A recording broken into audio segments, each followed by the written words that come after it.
vamos a empezar con el versículo 1. Dice el Evangelio de Mateo en el versículo 1. Cuando Jesús terminó de dar instrucciones a sus 12 discípulos, se fue de ahí Jesús a enseñar y a predicar en las ciudades de ellos. Hay dos cosas que debemos de rápidamente resaltar en el versículo 1. Este texto definitivamente es una transición, y ahorita hablaremos de eso, pero él acaba de instruir en el capítulo 10, nos recordamos, el capítulo 10 son instrucciones formales, por decirlo de esa manera, a sus discípulos. Jesús está enseñándole a sus 12, los comisionó y los envía a Israel para predicar que el Mesías está aquí. Entonces Él los preparó y ahora los envió comisionados. Eso es lo que acabamos de leer. Y cuando Jesús terminó de dar estas instrucciones, en referencia al capítulo 10, a sus 12 discípulos, de ahí Jesús ahora va a enseñar y a predicar en las ciudades de ellos. Algunos dicen que ahora Jesús está solo, por decirlo en predicar en las ciudades, está haciendo su ministerio solo. Creo que el entendimiento es esto, que los 12 ahora ya están comisionados, ya se están yendo por las aldeas y las ciudades a predicar al Mesías, y Jesús tenía más de 12 discípulos. Nos recordamos que en el Evangelio de San Lucas Él envió 72 discípulos en otra ocasión. Entonces creo que el entendimiento es, los 12 son comisionados como apóstoles en una manera única, pero Él se quedó con el resto y continuó su ministerio de predicación y enseñanza a Israel. La primera cosa que debemos de observar de este texto es que hay un patrón que estamos viendo en el Evangelio de Mateo de cómo Jesús hace discípulos. Y ese patrón que estamos viendo en Jesús creo que no es accidental. Creo que Mateo quiere que veamos la manera que Jesús hace discípulos, porque al fin del Evangelio de Mateo, Jesucristo resucitado entre los muertos, después de hacer la paga por el pecado de la iglesia, Él comisiona a sus discípulos para ser discípulos ellos de todas las naciones.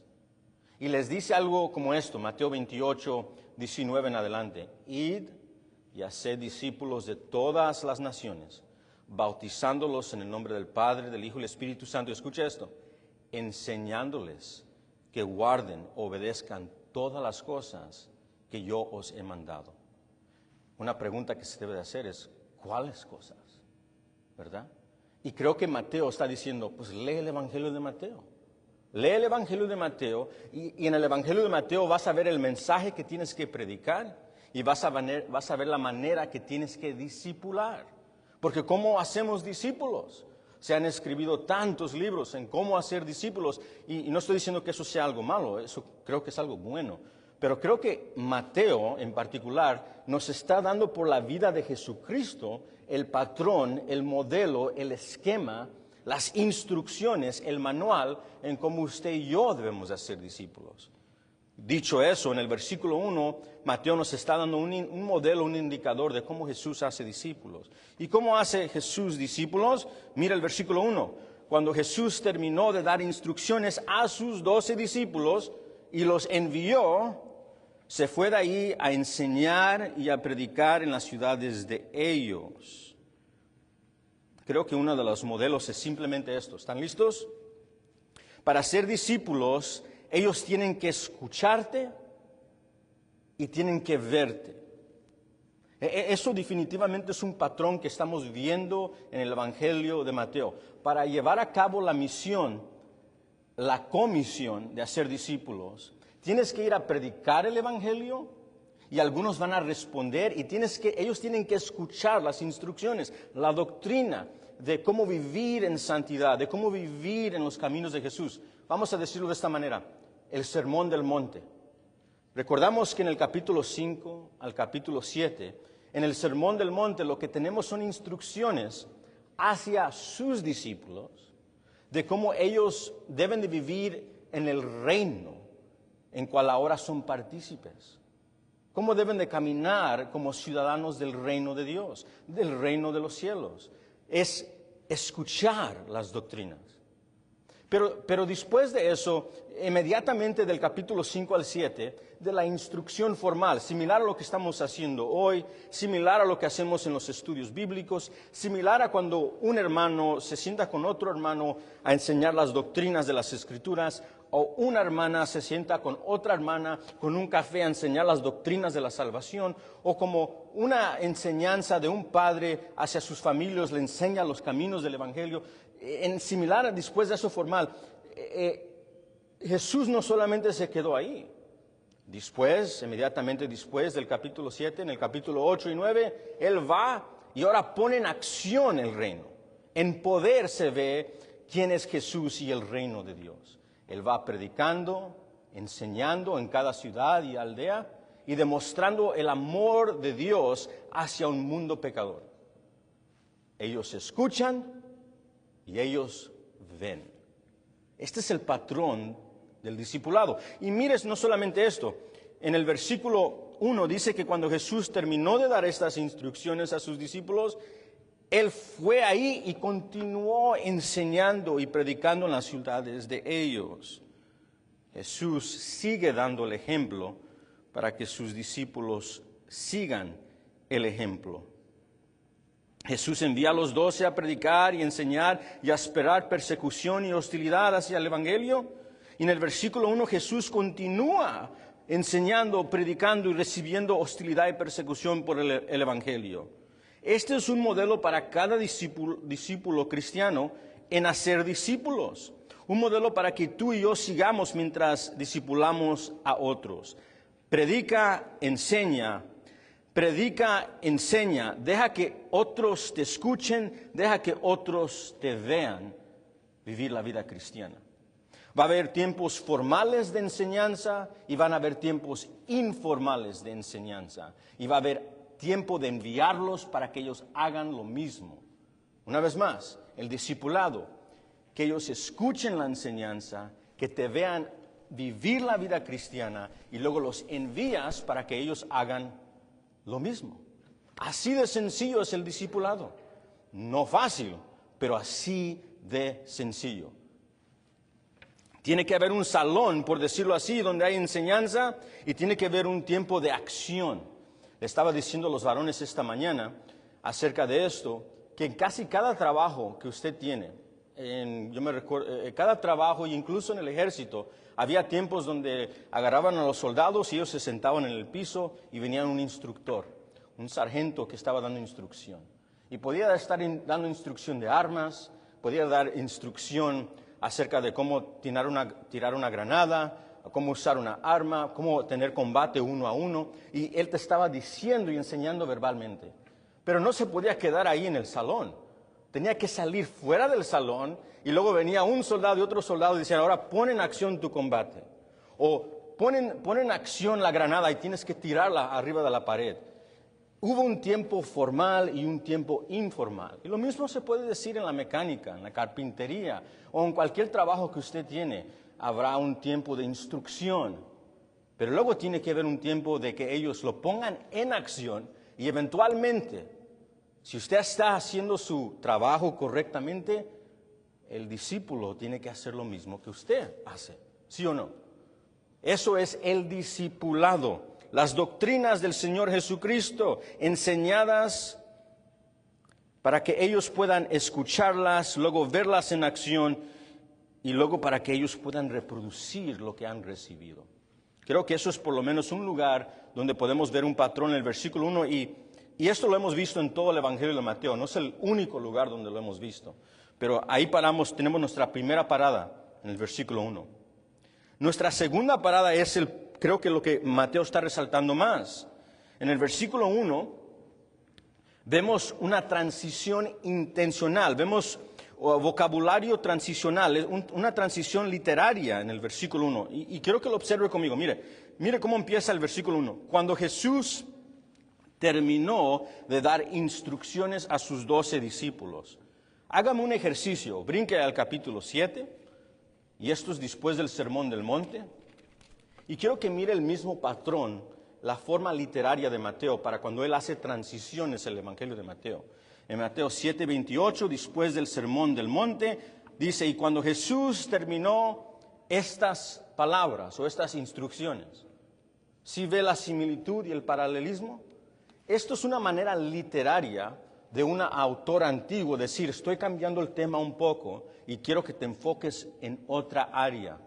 En el capítulo 10 era formal y enseñanza, y ahora va a haber una transición. La pregunta que nosotros como lectores debemos de hacer es, Mateo, ¿ahora qué es el énfasis en tu lectura? ¿Estás cambiando el énfasis? ¿Cuál es? Bueno, la respuesta es simplemente esta. La hostilidad que Jesucristo les dijo que iba a venir a los discípulos, ¿se recuerda? En el capítulo 10, serán odiados por todos, por mi nombre, por mi causa. Si llamaron al amo de la casa Belzebub, ¿qué dirán a los que viven en la casa? ¿Se recuerda? Te irán a las sinagogas y te van a azotar. Esas cosas ahora de hoy, en este momento en adelante, en el capítulo 11, van a venir hacia Jesús. El volumen de hostilidad se va a subir. La temperatura de persecución va a crecer. Desde el capítulo 11 en adelante, ahora los fariseos y los saduceos van a venir y van a enfocarse en el Señor Jesucristo con el deseo no simplemente de hacer preguntas. Hasta este punto han tenido esta pregunta y aquella pregunta, pero del capítulo 11 en adelante ya no simplemente son argumentos. Ahora quieren ser un plan intencional de matar al Señor Jesucristo. Déjenme enseñarles. Vaya al capítulo 12 y mire el versículo 14. En el capítulo 12, 14, vemos un patrón que ya se nos introdujo, pero con un cambio. El patrón que se nos introdujo en los primeros 10 capítulos del Evangelio de Mateo es que ya están empezando a tener un poco de oposición el Señor Jesús cuando enseña acerca de que Él es el Mesías. Hacen preguntas, pues, a tu maestro come con pecadores. Están haciendo simplemente observaciones. Pero ahora hay un cambio en sus observaciones. En el capítulo 12, versículo 14, ¿qué es el cambio? Y salidos los fariseos tuvieron consejo contra Jesús para destruirlo. Quieren matarlo. Quieren removerlo de la tierra. Quiere que no quede ningún pedazo de Jesús en la tierra de Israel. Lo que quiero decir es, ¿cuál es la transición que Mateo ahora está haciendo? ¿Dónde se está enfocando ahora? Bueno, la respuesta es esto. La hostilidad que viene por el Evangelio y que viene por la proclamación de Cristo ya no simplemente es práctica, no simplemente es una teoría, por decirlo de esa manera.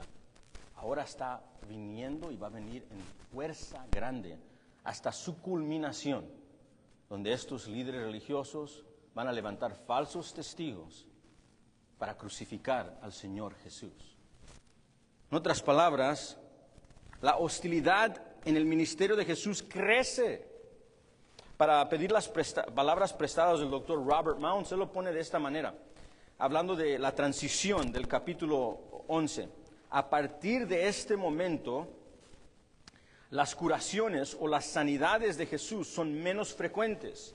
Ya no se va a ver tantas las multitudes por sanidades. Ahora el enfoque se va a crecer más en hostilidad. James Montgomery Boyce lo dice de esta manera.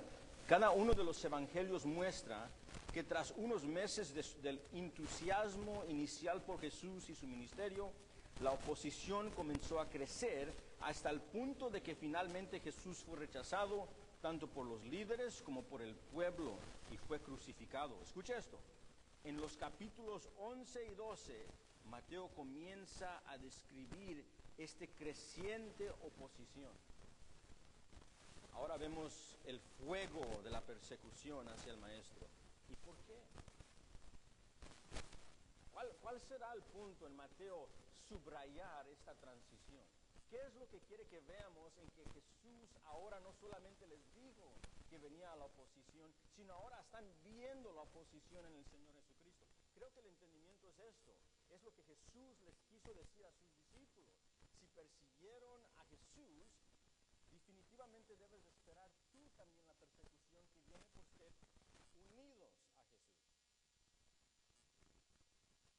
¿Lo vistes? ¿Lo escuchaste? escuchaste, pero ahora lo vas a ver. Luego te voy a enviar a que tú también camines en esos caminos. No es accidental, creo, que inmediatamente después de esto, de esta transición, en el versículo 2, se nos introduce a Juan el Bautista. ¿Y dónde está Juan en el versículo 2?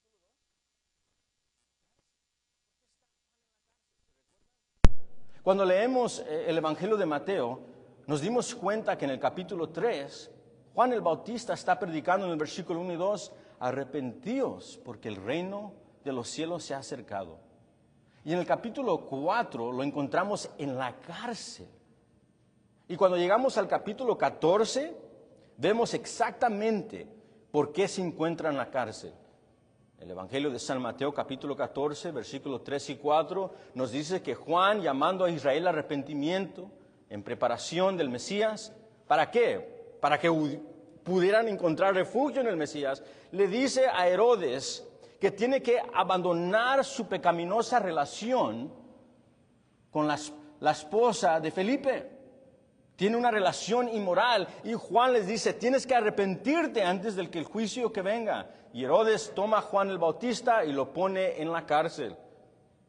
¿Y se recuerda qué sucede con Juan el Bautista? Le cortan su cabeza. Lo que quiero decir, no creo que es accidental que en esta transición donde la hostilidad va a crecer, inmediatamente en el versículo 2 se nos dice, y Juan está en la cárcel. ¿Por qué? Por la predicación de Cristo. Dicho eso, esa es la transición. Y ahora vamos al segundo punto de este texto, que es la pregunta de Juan el Bautista a Jesús. Y específicamente la pregunta de Juan el Bautista a Jesús, mientras Juan el Bautista está encarcelado por el Evangelio. Leamos el versículo 2 y 3, donde vemos la pregunta. Y al oír Juan en la cárcel los hechos de Cristo, del Mesías, Juan le envió 2 de sus discípulos a Jesús. Juan tiene sus discípulos y lo envía a Jesús. Y lo envía para preguntarle, ¿eres tú aquel que había de venir o esperamos a otro? Bueno, hay un poco de debate en exactamente cuál es la pregunta que está haciendo Juan el Bautista, pero antes de que entremos en el debate de interpretación, déjeme primero aclarar que Juan el Bautista no es Juan el Apóstol. Me recuerdo como nuevo creyente, me confundía un poco porque miraba que había varios Juanes en la Biblia. Era como el mundo hispano, donde encuentras un Juan aquí, un Juan acá y un Juan allá. Entonces miraba estos Juanes y decía, ¿cuál Juan es cuál? ¿Verdad? Pues algo que nos ayuda a entender Juan el discípulo y el apóstol entre Juan el Bautista es esto. Juan el Bautista casi siempre por los evangelistas se llama Juan el Bautista. ¿Okay? Y eso es una manera de discernir cuál Juan es. Segundo, Juan el Bautista murió temprano en su ministerio. Murió decapitado y no escribió ningún libro en la Biblia. Juan el discípulo y el apóstol escribió el Evangelio de Juan, las epístolas de 1, 2 y 3 de Juan y el libro de Apocalipsis. Dicho eso, ¿cuál Juan está en la cárcel? Juan el Bautista. Este es el que estamos encontrando aquí. Por si hay algún creyente que también tiene esa dificultad como la tuve yo, Juan el Bautista. Bueno, ahí está eso. Y luego en el versículo 2 y 3 está la pregunta que es debatida. Esta es la pregunta, ¿eres tú aquel que había de venir o esperamos otro? Juan está en la cárcel por la predicación de la palabra. Él está escuchando un poco de que el Mesías está por ahí, pero no lo ha visto, no ha visto las cosas que los demás han visto.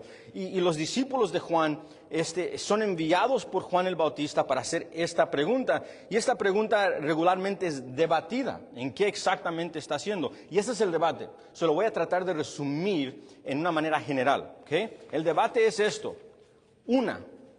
¿Será que Juan el Bautista, esto es una interpretación que algunos dicen, ¿será que Juan el Bautista tiene dudas sobre si Jesús es el Mesías de Israel?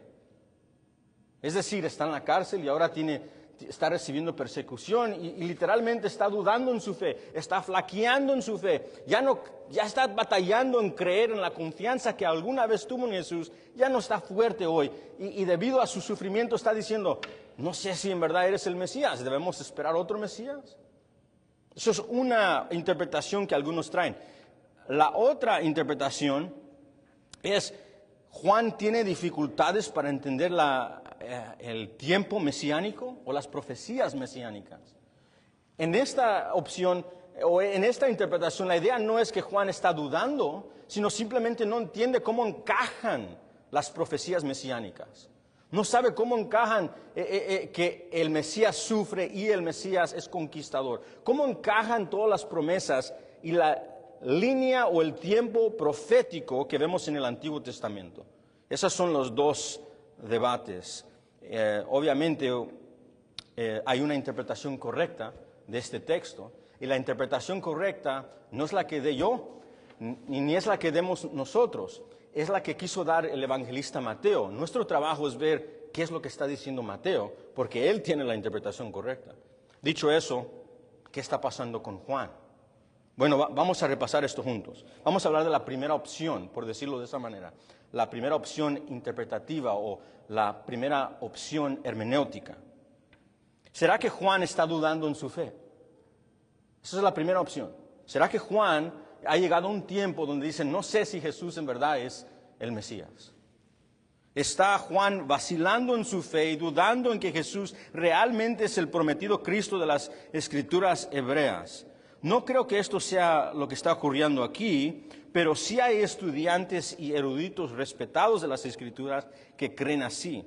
Por ejemplo, si quieren escuchar a un teólogo, un erudito que es sano, pero que cree en esto, le comparto las palabras del difunto Dr. William MacDonald.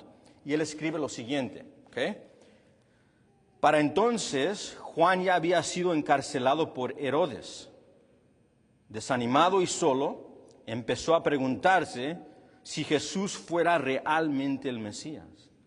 ¿Por qué permitió que su antepasado languidiera en prisión? Es decir, su precursor. ¿Cómo permitió que él llegara a la cárcel? Como muchos grandes hombres de Dios, escuche lo que dice MacDonald, como muchos grandes hombres de Dios, Juan sufrió una falta temporal de fe. Así que envió a 2 de sus discípulos a preguntar si Jesús era realmente el que los profetas habían prometido o si debían seguir buscando al ungido, al Mesías. Fin de cita. ¿Qué está diciendo MacDonald? Esto es lo que está diciendo. En otras palabras, lo que está pasando con Juan el Bautista es que él es un humano y un hombre tal como tú y yo, ¿verdad? Juan el Bautista no es perfecto, y esto estamos de acuerdo. Jesús es perfecto, él nunca dudó. Pero Juan el Bautista, como cualquier hombre de Dios, como el profeta Elías, como cualquier otro profeta, tuvo tiempos de flaquear. Y esto es lo que está pasando con Juan el Bautista. Tiene un momento de debilidad, quizás durante la persecución que vino por la predicación. Es un momento de falla en Juan el Bautista debido a la persecución que está recibiendo por predicar a Cristo. Al fin y al cabo, Juan no está sin pecado, no es perfecto, él no es el Mesías, por lo que la pregunta de Juan el Bautista podría venir de un momento de debilidad en su fe. Basándose en este entendimiento, MacDonald continúa animando a los cristianos que tienen dudas temporales o lapsos temporales de fe. Y MacDonald dice, mira, si Juan el Bautista tuvo un lapso de fe, tú también puedes tener un lapso de fe. Y cuando esto pasa, tienes que hacer lo que hizo Juan el Bautista, acudir a Jesús. ¿Okay? Ahora, yo no creo que esto es lo que está pasando, pero déjeme tomar la oportunidad de decir esto. Sí, es cierto que si un cristiano o si yo estamos teniendo un lapso de fe, un tiempo de debilidad en nuestra fe, y esto pasa, claro que sí pasa. ¿Se recuerda del profeta Elías y el profeta Eliseo? Ambos tuvieron unos tiempos donde uno de ellos se fue a la cueva en su desesperación de persecución. Cuando tengamos lapsos de fe, sí, es correcto acudir a Dios para nuestra fuerza. Estoy de acuerdo totalmente en eso. Y si hay un feligrés, un cristiano aquí, que está teniendo un tiempo de debilidad, de flaquear en fe, por supuesto, MacDonald está correcto.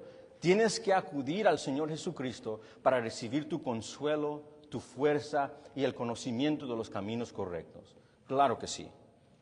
Pero, dicho eso, ¿está Juan el Bautista realmente expresando dudas de que Jesús es realmente el Mesías?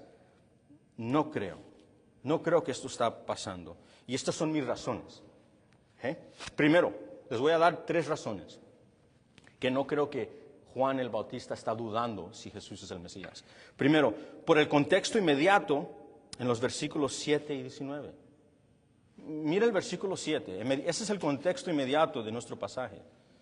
Inmediatamente después de esta pregunta y respuesta de Juan el Bautista, en el versículo 7 y en adelante, Jesús levanta el testimonio de Juan el Bautista como uno de los profetas más grandes que Israel ha tenido en Israel.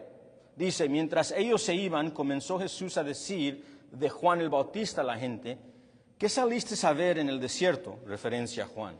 ¿Una caña sacudida por el viento? ¿O qué saliste a ver? ¿A un hombre cubierto de vestiduras delicadas? Refiriéndose a Juan. He aquí, los que llevan vestiduras delicadas en las casas de los reyes están. Por el momento, esto lo vamos a hablar la semana que viene, pero por el momento continuemos. ¿Pero qué saliste a ver? ¿A un profeta? Sí, os digo, y más que un profeta, porque este es de quien está escrito, he aquí yo envío a mi mensajero delante de tu faz, el cual prepara tu camino delante de ti. De cierto os digo que entre los que nacen de mujer no se ha levantado otro mayor que Juan el Bautista. Bueno, tomamos pausa. Inmediatamente el contexto, Jesucristo no habla de una flaquedad de fe de Juan. Él dice que Él es el precursor profetizado en el Antiguo Testamento para hacer ¿qué? Para apuntar a otros al Mesías. Definitivamente no creo que eso es lo que está pasando, acuerdo del contexto inmediato. El contexto inmediato dice lo contrario. Dice que el ministerio de Juan es específicamente para apuntar a Israel a que vaya a ver el Mesías, y el Mesías es Jesús. Segundo, en el capítulo 4 de San Mateo, ya lo estudiamos hace unos años atrás, en el capítulo 4 de Mateo, Juan el Bautista reconoce que él no es digno de bautizar a Jesús. Nos recordamos que Juan está en el río Jordán bautizando, llamando a Israel al arrepentimiento, en Mateo 4. Pero cuando llega Jesús, ¿se recuerda lo que él dice? Dice que él no es digno ni de desatar su calzado de sus pies. Y luego se escucha la voz del cielo, este es mi hijo, y Juan ve el Espíritu Santo viniendo como en forma de paloma sobre Jesús. Y él le dice a Israel, este es el que bautiza con el Espíritu Santo. La segunda razón que no creo que esto es un flaqueo de Juan, es porque el ministerio de Juan ha sido resaltado aún antes de este tiempo, en el capítulo 4, como uno que afirma que Jesús es el Mesías. Esta mañana uno de los varones hizo una excelente observación. Me dijo, yo no creo que Jesús está flaqueando. ¿Sabes por qué? Dijo, porque ¿te recuerdas en Lucas 1 y 2, cuando Juan el Bautista estaba en el vientre de Elizabeth? Dice, cuando Elizabeth, que está embarazada con Juan el Bautista, y María, que estaba embarazada con el Señor Jesús, entran al mismo cuarto, dice, ¿qué no fue Juan que brincó en el vientre? Y brincó en el vientre al entender desde su niñez en el vientre que Jesús era el Mesías. En otras palabras, no creo, desde el principio él entendía por medio del Espíritu Santo que Jesús es el Cristo. Yo estoy de acuerdo con él. Creo que las Escrituras resaltan fuertemente que Juan entendía claramente que Jesús es el Mesías. Finalmente, mi tercer argumento o mi entendimiento en por qué esto no es una duda de flaquear en que Jesús es el Mesías. Porque ¿a quién le está haciendo la pregunta Juan? Juan envía a sus discípulos ¿a quién? A Jesús. Esto es realmente importante. La tercera razón, la pregunta de Juan se le da a Jesús. Juan está viniendo a Jesús como un discípulo bajo el señorío de Jesús. El simple hecho de que Juan el Bautista le haga una pregunta a Jesús reconoce la autoridad de Jesús para enseñarle, mandarle e instruirle. No creo que está dudando si es el Mesías, le está haciendo preguntas acerca de su ministerio como el Mesías. Está viniendo como un estudiante diciéndole, no entiendo algo acerca de lo que estás haciendo y necesito que me lo expliques.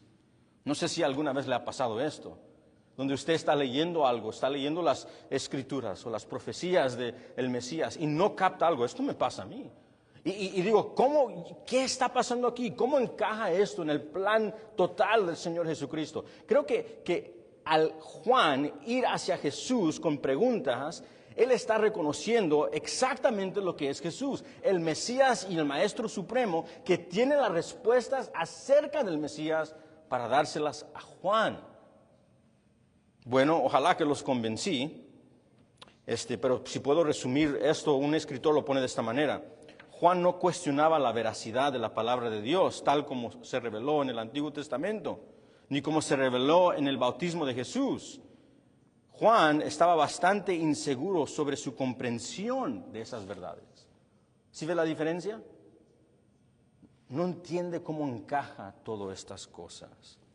Bueno, vamos a enfocarnos en esa segunda interpretación y entendimiento. Si eso es lo que está pasando con Juan el Bautista, sería algo como esto. Juan el Bautista está confundido sobre el ministerio del Mesías y el tiempo profético del Mesías. Creo que lo que está ocurriendo aquí es lo que el Señor Jesucristo corrigió en el capítulo 10. ¿Se recuerdan en el capítulo 10? Volteo rápidamente en el versículo 34.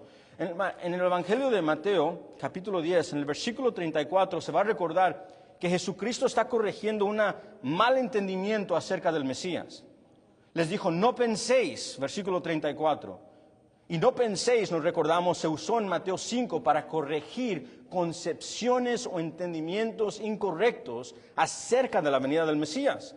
¿Y qué es lo que está pasando aquí? ¿Qué es lo que están malentendiendo? No penséis que he venido, el Mesías, para traer paz a la tierra. No, he venido para traer paz, sino espada. He venido para poner en disensión al hombre contra su padre, a la hija contra su madre y a la nuera contra su suegra. Los enemigos del hombre serán de su casa. El que ama a padre o madre más que a mí no es digno de mí. El que ama a hijo o hija más que a mí no es digno de mí. Y el que no toma su cruz y sigue en pos de mí no es digno de mí.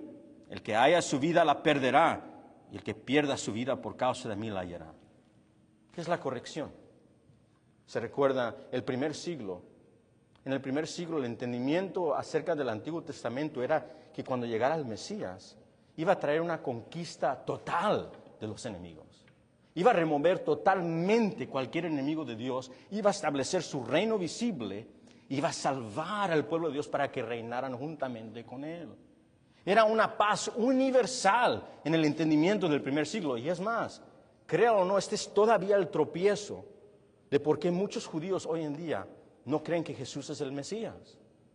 Usted le puede traer argumentos de que el Mesías, él cumplió las profecías de entrar en un asno en Jerusalén, nació de una virgen, como dijo Isaías. Le puede traer todas las profecías, 200, 300 de ellas. ¿Y sabes qué le va a responder un judío ortodoxo? Él no es el Mesías porque no trajo la paz universal a la tierra. Fue crucificado el Mesías. Y cuando leo las profecías dadas en el Antiguo Testamento, el Mesías no viene para ser vencido, el Mesías viene para vencer.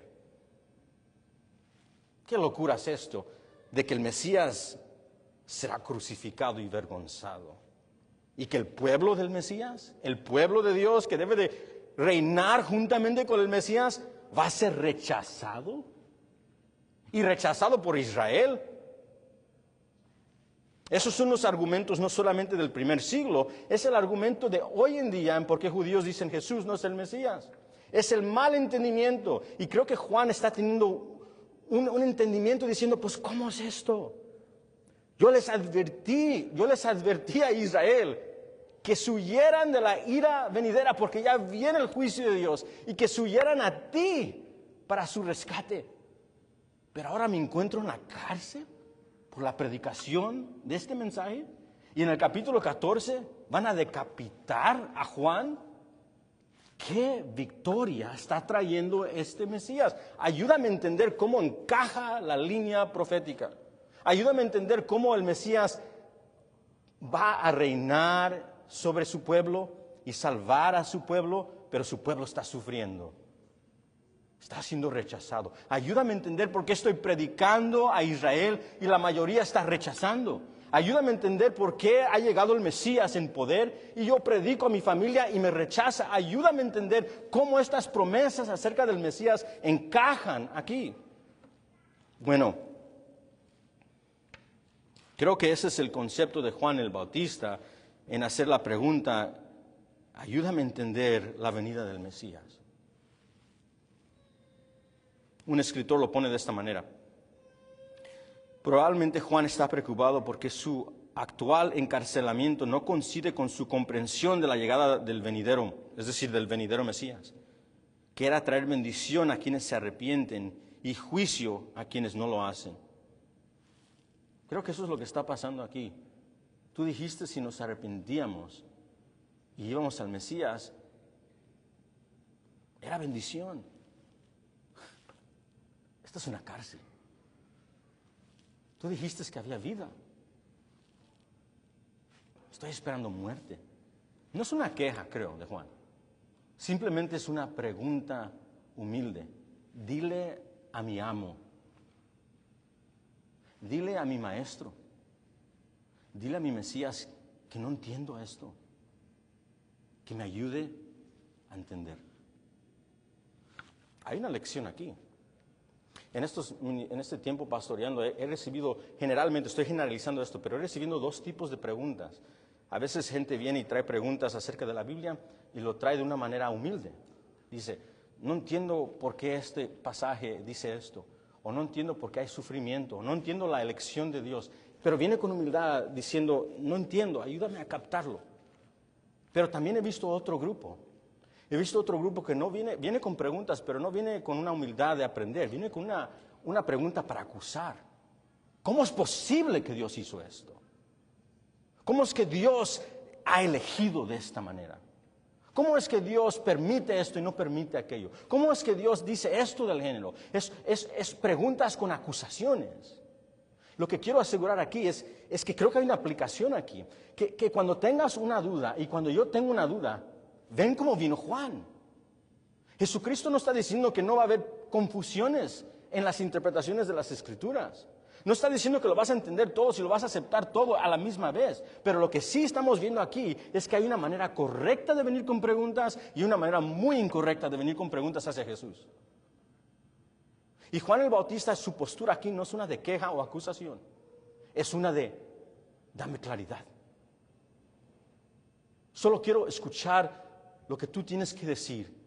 Y si tú me dices lo que tú tienes que decir, eso será mi paz. Creo que eso es lo que está pasando aquí con Juan. ¿Y qué será la respuesta de Jesús?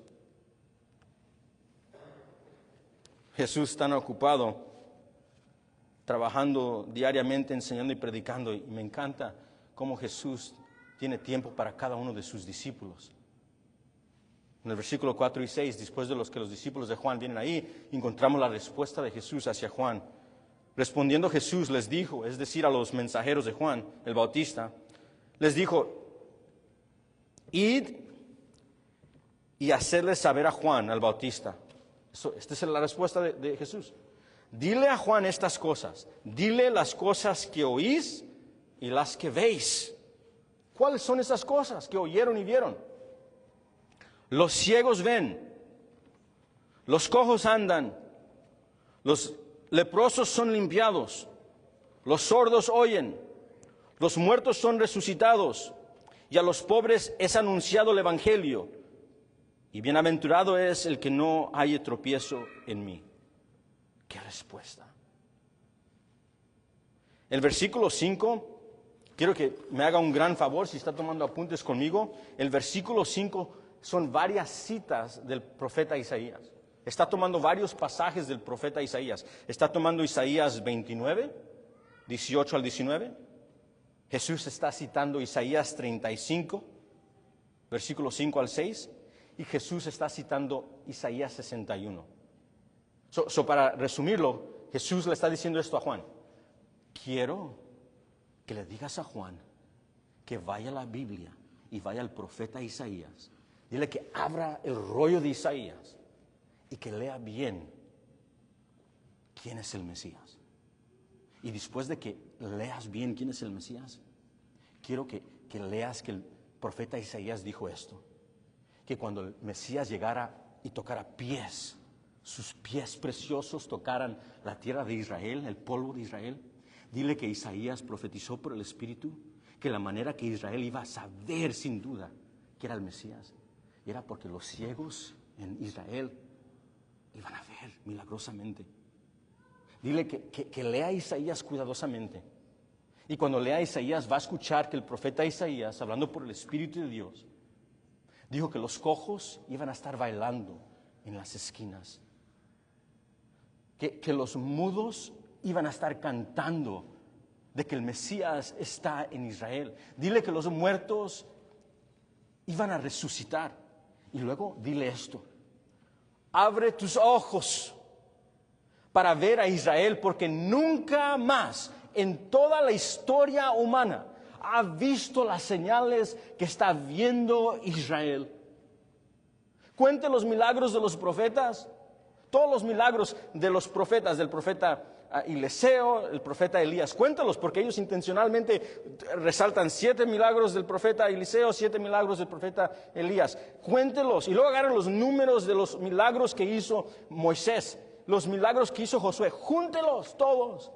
Y ninguno de esos milagros, cuando usted los haga en adición, van a comparar con lo que hizo Jesús ahí. Multitudes y multitudes y multitudes.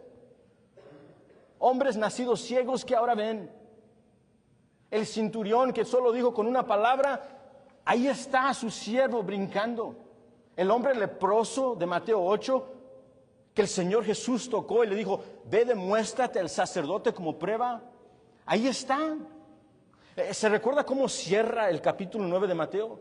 Es intencional que el evangelista Mateo dice, empieza con un leproso siendo sanado, luego continúa con un hombre paralítico que no puede caminar, ahora siendo sanado, luego continúa con dos hombres ciegos que ahora ven, y termina su sección, Mateo 9, termina capítulo 8 y 9 con 2 hombres ciegos viendo y un hombre endemoniado y mudo que está cantando las alabanzas del Mesías. Literalmente lo que vemos es Isaías encarnado en la venida de Jesús. Y lo que Juan está escuchando dice, dile a Juan que lea Isaías y que le digas ustedes como testigos, ustedes los discípulos de Juan, todo lo que están viendo alrededor. Esta es la respuesta. El Mesías ha llegado. Es Él. Él es el que conquista. Está 100% correcto, Juan. Yo soy el que muere por los pecados del pueblo y yo soy el que conquista por medio de la resurrección de los muertos. Eso es lo que está diciendo Jesús. Yo soy el que sumía como el siervo sufriente de Isaías 53, y yo soy el que resucita entre los muertos y reino en victoria. Ese es Jesús. Esta mañana estaba hablando con los varones y uno de los varones dijo esto. Juan conoce el libro de Isaías, ¿verdad? Recuérdese que Isaías, el ministerio de Juan el Bautista se encuentra en Isaías 40, la voz en el desierto. Él conoce muy bien el rollo de Isaías. Entonces yo le dije a los varones, creo que Juan está haciendo algo como esto. Juan, por supuesto, tal vez no tiene sus rollos en la cárcel, está ahí en una cárcel oscura.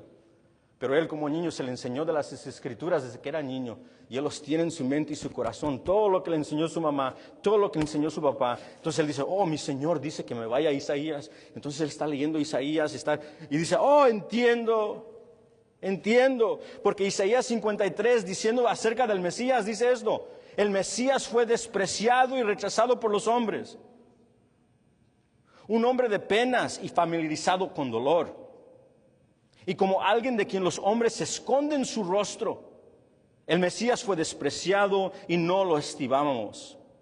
Seguramente ha soportado nuestras penas, el Mesías, y llevado nuestras penas. Sin embargo, lo estimábamos afligido, herido por Dios y afligido.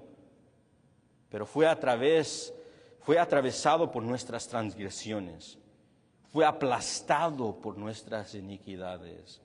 Sobre él, el Mesías, estaba el castigo que nos trajo paz. Y captó. Este es el conquistador. Este es el que nos libra del juicio y la ira venidera. Sí, Juan, él es el conquistador. Es mayor que Abraham. ¿Se recuerda con Abraham? Tienen a Lot y se lo llevan como esclavo. Y hay como 4 o 5 ejércitos envueltos. Y Abraham agarra a sus 300, 400 hombres entre ejércitos. Y Abraham va y va en guerra. Abraham sí, agarra su espada y él va como un conquistador valiente y rescata a Lot. Jesús es un conquistador mayor que Lot y mayor que Abraham.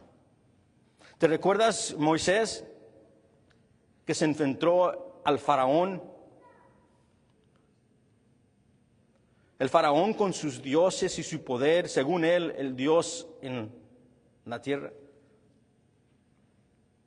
Jesús es un conquistador más grande que Moisés.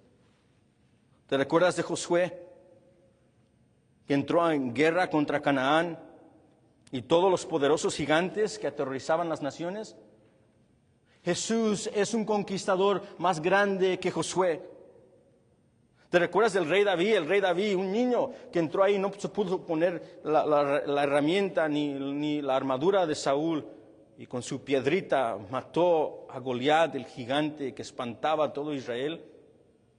Y luego a él, yo me imagino, con sus manos de niño agarraba la espada gigante de Goliat y le corta la cabeza a Goliat y agarra la cabeza de ese enemigo y se lo enseña a los filisteos. Jesús es un conquistador superior a David. Yo creo que Juan estaba leyendo y Jesús le dijo, ve a las Escrituras, lee Isaías, lee los profetas, y cuando leas los profetas lo que vas a ver es un conquistador. Cuando juntes todas las rompecabezas y lo pongas juntos, vas a ver el conquistador, y él viene a conquistar el pecado y la muerte primero. Primero vino a vencer el pecado y la muerte Juan. Y luego resucitó al tercer día Juan. Y a él se le encomendó toda autoridad en los cielos y la tierra, Juan.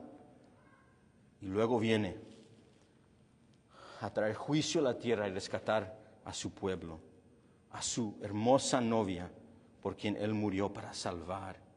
Mira la belleza y la majestad del Mesías y míralo en el Señor Jesucristo. Recibe tu consuelo, Juan. Porque todo tu sufrimiento que estás pasando, incluso la muerte que vas a pasar en ser decapitado por Cristo, tendrá sentido solo en Jesús. Él es el conquistador. Él es el Mesías. Él es el Mesías. Jesús luego aplica esto. Después de contestar a Juan, en el versículo 6, Él aplica estas verdades a todo discípulo de Jesús. Así que esta aplicación ahora es para todos nosotros. En el versículo 6 dice, y bienaventurado. ¿Sí ves esa palabra y? Esto es aplicación a Juan, respuesta a Juan, y luego, esto es a todos ustedes, a todos nosotros. Y bienaventurado es el que no haya tropiezo en mí. El versículo 6, Jesús nos da una bienaventuranza, un dicho proverbial. ¿Se recuerda el Sermón del Monte, donde empieza con todas las bienaventuranzas? Bienaventurado el manso, bienaventurado el pobre en espíritu. Esto es otro bienaventuranza, es un dicho proverbial. El objetivo del dicho proverbial o la bienaventuranza es describir al hombre que verdaderamente es bendecido.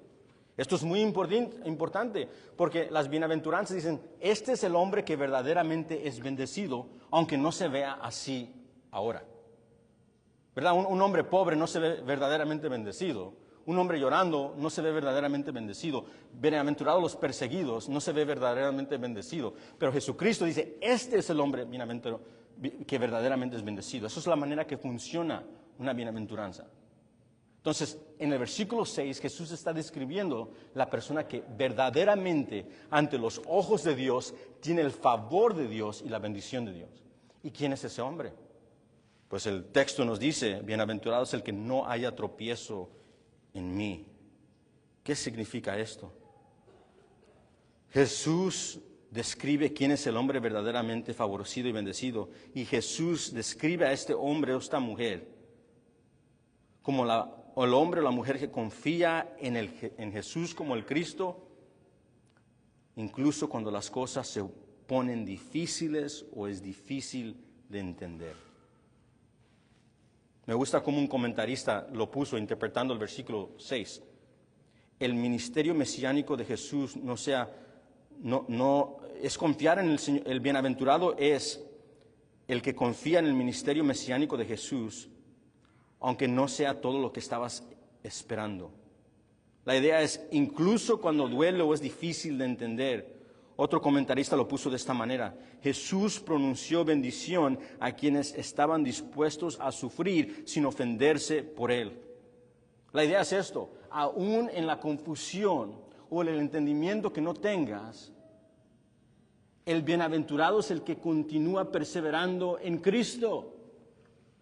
Ese es el que es verdaderamente bendecido, aunque se encuentre en la cárcel y pronto decapitado. El verdaderamente bendecido por Dios no es el que lo pierde todo. No es el que lo tiene todo. El verdaderamente bendecido por Dios es el que tiene a Cristo, aunque lo pierda todo. Eso es lo que está diciendo Jesús.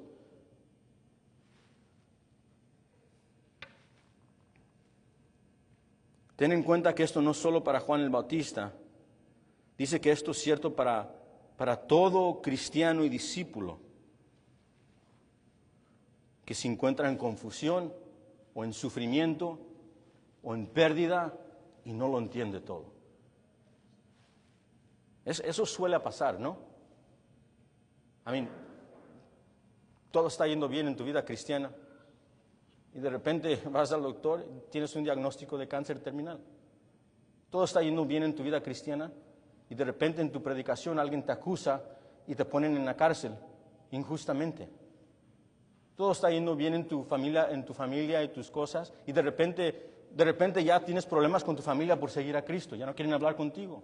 Todo está yendo bien en tu vida cristiana y de repente hay pérdidas que no puedes explicar. Simplemente no hay una respuesta. Y entonces entras con tu confusión y tus preguntas y no sabes cómo encaja esto en las promesas de Cristo y en luz de la eternidad. Estás confundido, tienes corazón pesado, no sabes qué hacer. Suele pasar. Pero Jesús da una consolación a Juan y a todos los que se encuentren en confusión o dudas o con problemas teológicos. Dice, hey, bienaventurado es el que sigue confiando, aun cuando no lo entiende todo.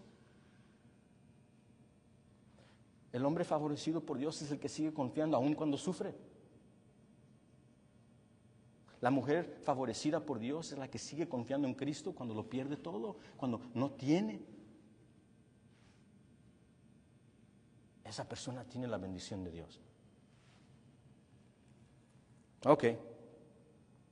Querida iglesia y novia del Señor Jesús, surgirán confusiones y dudas en sufrimientos. Y si no lo has pasado, un día vendrá. Y en esta escritura tenemos la respuesta que Jesús le dio a Juan el Bautista en su confusión. Es esta: go to the Word and you will find Jesus there. En tu confusión, en tu dificultad, ve a la Escritura y encontrarás a Jesús ahí. Ahí está. Juan, ve a Isaías y encontrarás quién es Jesús ahí. Iglesia, ve a Jesús, ve a la Escritura, ve a oración, ve a tu Señor y encontrarás a Jesús ahí. Él tiene fuerza para ti.